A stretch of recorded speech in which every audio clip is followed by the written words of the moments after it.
1943 চনত অৰ্থাৎ এবছৰ পিছত 15 জুনত কুশল কোঁৱৰক ব্ৰিটিছ শাসকে ফাঁচী কাঠত ওলমাইছিল। অহিংসাধাৰী কুশল কোঁৱৰৰ জন্ম হৈছিল 1905 চনৰ 21 মাৰ্চত, তেতিয়া ঘিলাধাৰী মৌজাত চাওদাং চাৰিআলি। 1942 চনত কোনেও গম নোপোৱাকৈ এটা ঘটনা হৈছিলে, যিটো ঘটনা নেকি আচলতে দলবদ্ধভাৱে কৰা হৈছিলে।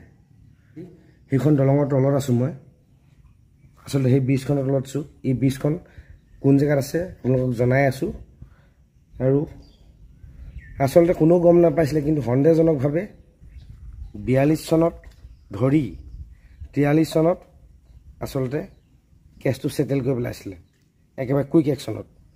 আজিকালি তেনেকুৱা নহয়, যাৱজ্জীৱন কাৰাদণ্ড হয়। কাৰাদণ্ড বুলি ক'লেও, যাৱজ্জীৱন ক'লেও 10 বছৰ 15 বছৰ পিছত ওলাই আহে, কিন্তু তেতিয়া সেনেকুৱা নাছিলে।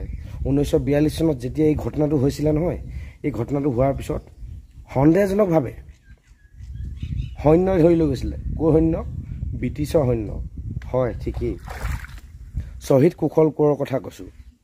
শ্বহীদ কুশল কোঁৱৰে সৰু পথাৰৰ এইটুকুৰা ঠাইতে, আচলতে এইটুকুৰা ঠাইটোত, এইডোখৰ বহুত বিশেষ দীঘল ব্ৰিজ নহয়, ইয়াতে 3টা চেম্বাৰ আছে। এইটো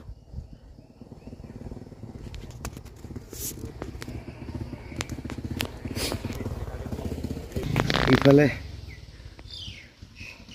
ব্ৰিজখন, এইফালে বৰ বিশেষ দীঘল ব্ৰিজ নহয়। যিডোখৰ নেকি মই এতিয়া খাৰা হৈ আছোঁ, আচলতে থিয় হৈ আছোঁ, এইডোখৰ ঠাইতে ৰেলৰ চিৰি খুলি ট্ৰেইন বগৰাইছিলে। বেলেগকৈ একো ভাবিব নালাগে। 1942 চনত ট্ৰেইন বগৰোৱাৰ পিছত 1943 চনত 15 জুন তথা আজিৰ দিনটোত ইয়াতে ফাঁচী কাঠত দিছিলে। ইয়াত নহয়, আচলতে ফাঁচী কাঠত ওলমাইছিলে সেইজন ব্যক্তিক। চাওক, এনেকুৱা ধৰণৰ লগবিলাক খুলি খুলি খুলি পেলাই দিছিলে। তেতিয়া ব্ৰিটিছ সৈন্য কঢ়িয়াই নিয়া এখন ট্ৰেইন আচলতে চিৰি খুলি বগৰাই দিছিলে বুলি অভিযোগ হৈছিল। তো সেই অভিযোগৰ সন্দৰ্ভত শ্বহীদ কুশল কোঁৱৰকে ধৰি আৰু বহুকেইজন সংগ্ৰামীক ধৰি লৈ গৈছিলে। তো শ্বহীদ কুশল কোঁৱৰ আমাৰ এই স্থানৰে এইটো ছাইডৰ পৰা যদি আহে লামডিং, আৰু এইটো ছাইডৰ পৰা যদি আহে ফৰকাটিং, অৰ্থাৎ তিনিচুকীয়া। তো এই ব্ৰিজখনো আছে, ব্ৰিজ নম্বৰ 301 সুখান নালা। এইটো লেংথটো লিখা আছে ধুনীয়াকৈ, যিটো দুৰ্ঘটনাৰ কাৰণে নেকি সন্দেহজনকভাৱে ফাঁচি দিয়া হ'ল। প্ৰথমতে জেল হাজতত দি পিছত ফাঁচি দিয়া হ'ল। তো এই দৃশ্যখিনি আচলতে বহুত পুৰণি, মই আপোনালোকক দেখুৱাম। ইয়াতে এটা এতিয়া আচলতে আগতে চিহ্নিত নাছিলে, এতিয়া মানে চিনি পাব। আচলতে যদি ধুনীয়াকৈ প্ৰত্যক্ষ কৰে তেতিয়া চিনি পাব ধুনীয়াকৈ। ধুনীয়াকৈ লিখি থোৱা আছে ক'ৰ পৰা কি হ'ল, কেতিয়া হ'ল। এইখন আছিলে দলংখন। এই চাইডে ধুনীয়াকৈ সজাই থোৱা আছে। এইফালে দলং, ব্ৰিজ, ইয়াৰ ফ্ৰণ্টত ধুনীয়াকৈ সজাই থোৱা আছে। 2021 চনত ইয়াতে নিৰ্মাণ কৰা হ'ল।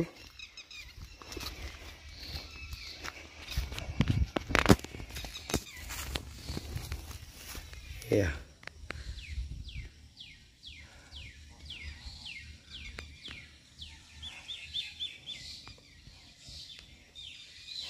ইয়াত ধুনীয়াকৈ লিখি থোৱা আছে শ্বহীদ কুশল কোঁৱৰ স্মৃতি সৌধ। 1942 চনৰ 10 অক্টোবৰত সৰুপথাৰ শুকাননলা নামৰ এই স্থানত ৰেলৰ চিৰি খুলি স্বাধীনতা সংগ্ৰামীসকলে এখন ৰেল বগৰাইছিল। ব্ৰিটিছ সৈন্য কঢ়িয়াই নিয়া ৰেলখন বগৰোৱা ঘটনাৰ মূল অভিযুক্ত কৰি 1943 চনত অৰ্থাৎ এবছৰ পিছত 15 জুনত কুশল কোঁৱৰক ব্ৰিটিছ শাসকে ফাঁচী কাঠত ওলমাইছিল। অহিংসাধাৰী কুশল কোঁৱৰৰ জন্ম হৈছিল 1905 চনৰ 21 মাৰ্চত, তেতিয়া ঘিলাধাৰী মৌজাত চাওদাং চাৰিআলি। তৈয়াৰ আছিল। ইফালে ধুনীয়াকৈ ৰেলৰ এখন ছবি দিয়া আছে, ব্ৰিটিছৰ সৈন্য আছে, এনেদৰে অংকিত কৰি থোৱা আছে। তো এয়াই আচলতে সৰু পথাৰত সংঘটিত হোৱা এটা ডাঙৰ কাহিনী। তো সৰু পথাৰ ক্ৰছ কৰি যোনে তিনিচুকীয়াটো লামডিং যায়, তো এইফালে তিনিচুকীয়া ছাইডৰ পৰা আহিলে ৰাইট ছাইড এবাৰ চেক কৰিব, ধুনীয়াকৈ দেখি পাব এইখন।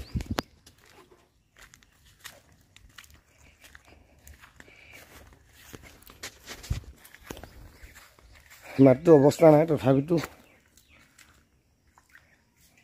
কথাখিনি কৈছোঁ, বুজিও হয়তো নাপাব পাৰে। তো এয়াই আছিল এক ধুনীয়া অৰ্থাৎ আজিৰ ইনফৰ্মেশ্যন। যিসকল আমাৰ ইয়াৰ মানুহ ওচৰ পাঁজৰ মানুহ জানেই, যিসকল আঁতৰৰ অকল শ্বহীদ কুশলকৰ নামটোহে শুনিছে, তো কোনডোখৰ ঠাইত আচলতে কেনেকৈ কি হৈছিলে যদি নাজানিছিলে, তো এইখিনি জনালোঁ। তো